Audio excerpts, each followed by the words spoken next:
ಕಾರ್ಕಳ ತಾಲೂಕು ಮುಂಡ್ಕೂರು ಹಾಲು ಉತ್ಪಾದಕರ ಸಹಕಾರಿ ಸಂಘದ 26ನೇ ಮಹಾಸಭೆ ಹಾಲು ಉತ್ಪಾದಕರ ಸಹಕಾರಿ ಸಂಘ ಮುಂಡ್ಕೂರು ಇದರ ಸಭಾಂಗಣದಲ್ಲಿ ನಡೆಯಿತು. ಸಭೆಯ ಅಧ್ಯಕ್ಷತೆಯನ್ನು ಹಾಲು ಉತ್ಪಾದಕರ ಸಹಕಾರಿ ಸಂಘದ ಅಧ್ಯಕ್ಷ ಪ್ರಭಾಕರ್ ಶೆಟ್ಟಿ ವಹಿಸಿದರು. ಕಾರ್ಯನಿರ್ವಹಣಾಧಿಕಾರಿ ಶಮೀರ್ ಕಟಪಾಡಿ, ಸಂಘದ ನಿರ್ದೇಶಕರು ವೇದಿಕೆಯಲ್ಲಿ ಉಪಸ್ಥಿತರಿದ್ದರು. ಕಾರ್ಯದರ್ಶಿ ಸುಧಾಕರ್ ಕುಲಾಲ್, ಸಂಘದ ಸಿಬ್ಬಂದಿಗಳು, ರೈತರು ಹೆಚ್ಚಿನ ಸಂಖ್ಯೆಯಲ್ಲಿ ಭಾಗವಹಿಸಿದರು. 27,598 ರೂಪಾಯಿ 40 ಪೈಸೆ. ಮಾದರಿ ಹಾಲು ಮಾರಾಟ 67,000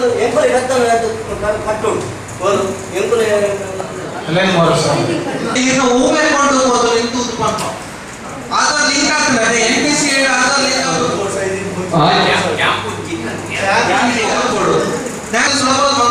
ಗೊತ್ತುಂಟು ಅದರಲ್ಲಿ ಬೇರೆ ಪ್ರದೇಶಗಳು ಈಗ ವ್ಯವಹಾರ ಪಡ್ಕೊಂಡ ಏನು ನಮ್ಮಲ್ಲಿ ವಿಷಯ ಈ ವಿಷಯ ನಮ್ಮ ಮಸ್ತ್ ಎಲ್ಲ ಬರೋಣ ಅప్పుడు ಇನಿ ಒಂಜಿ ಸಹಕಾರ ಸಂಘ ಸಂಸ್ಥೆ ಉಂಡುಡ ಇನಿ ಪ್ರತಿ ಒಂದು ಸದಸ್ಯರ ಶ್ರಮ ಉಂಡು